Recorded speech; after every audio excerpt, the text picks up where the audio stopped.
Gilles de Rais, herói assassino Gilles de Rais, uma das figuras mais enigmáticas na história do crime, é lembrado como um grande herói e como o mais infame dos vilões. Aristocrata da província da Bretanha, no noroeste da França, ele foi um líder militar honrado na épica luta para afugentar os ingleses durante a segunda metade da Guerra dos 100 Anos, servindo como tenente para ninguém menos que Joana d'Arc. Alguns dizem que perdeu a cabeça por conta da execução de Joana em 1431. Ou talvez já houvesse nele algum traço de loucura e crueldade desde a infância. Seja como for, ele morreu condenado por estuprar, torturar e assassinar mais de uma centena de crianças. Nem todos estão convencidos de sua culpa. Alguns historiadores, argumentaram que era inocente e que teria sido falsamente incriminado por um colega aristocrata.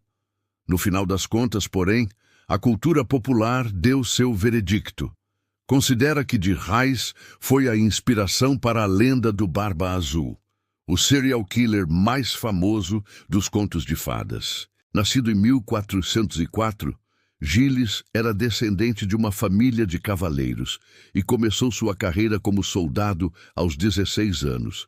Ele conheceu Joana d'Arc na corte do rei francês Carlos VII, 9 anos depois que a adolescente convencerá o monarca de que Deus a enviou em uma missão divina para salvar a França dos ingleses. Gilles lutou ao lado de Joana quando ela rompeu o cerco inglês de Orleans e continuou a servir sob sua licença em batalhas posteriores, incluindo sua derrota em Paris, onde a guerreira foi capturada.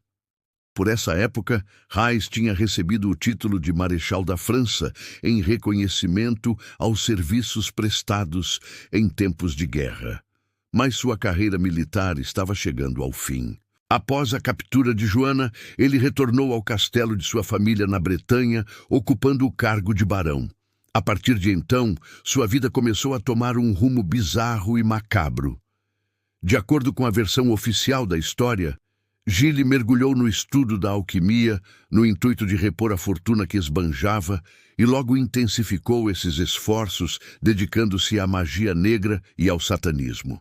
Esses passatempos eram um mero reflexo da loucura que crescia dentro dele, feito um monstro, e que, a partir de 1432, o impeliu a assassinar crianças. As vítimas eram providenciadas pelos servos de Gilles, seja através de rapto ou aliciamento, e compreendiam crianças de ambos os sexos, embora quase todos meninos. Gilles sodomizava as vítimas e depois as matava, estranguladas ou decapitadas, para em seguida estripar as vítimas e se masturbar com as suas entranhas. Esse reinado de terror se estendeu por 8 anos. Quando de Rais foi finalmente preso, em 1440, as autoridades encontraram os restos desmembrados de 50 corpos em uma das torres do castelo. Ao todo, foram computadas 140 vítimas. Pelo menos era o que os registros do julgamento de Rais diziam. Quem acusou Rais dos crimes foi o Duque da Bretanha. Uma teoria sugere que ele teria incriminado Gilles, porque cobiçava as terras do herói de guerra. Outra possibilidade é que Rais fosse de fato culpado e que o duque poderia tê-lo deixado escapar impune. As vítimas eram apenas plebeus, afinal de contas, se não fosse pela questão da terra. Seja lá qual tenha sido a motivação por trás da prisão Gilles, seu julgamento deixou poucas dúvidas sobre sua culpa na época. Houve, na verdade, 2 julgamentos. Um por heresia, centrando-se no alegado envolvimento de Gilles de Rais em magia negra, e outro pelos assassinatos. Em outubro de 1440, Rais foi excomungado. No dia seguinte, foi enforcado sobre uma fogueira crepitante. O monstruoso legado de Gilles de Rais sobreviveu de forma disfarçada nos folclóricos sobre o Barba Azul, mais conhecido na versão de Charles Perrault, da história escrita mais de 250 anos depois da morte do Barão Sanguinário. Na história de Perrault, a noiva do Barba Azul entra em um quarto proibido no castelo do marido e descobre os corpos desmembrados de suas antigas esposas. Matadouro que evoca a torre de Gilles de Rais, abarrotada com os restos mortais de suas vítimas destroçadas. Mas uma pergunta não quer calar. Como foi que de Rais, torturador de crianças e assassino, transformou-se em um viúvo homicida? De acordo com sua biografia, escrita por Leonard Woolf, os criadores dos contos do Barba Azul transformaram o vilão em um assassino de adultos para tornar a memória dos crimes hediondos do barão mais fácil de absorver.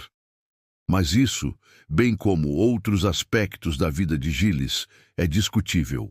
Alguns estudiosos até mesmo contestam que de Rais tenha sido a inspiração para a lenda do Barba Azul, afirmando que a verdadeira fonte foi outro conto folclórico em torno de um personagem chamado Conomor, um aristocrata do século VI que matava as mulheres que desposou, o qual, assim como de Raiz, residia na Bretanha.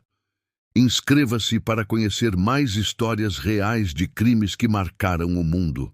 Ative o sininho e acompanhe os próximos casos.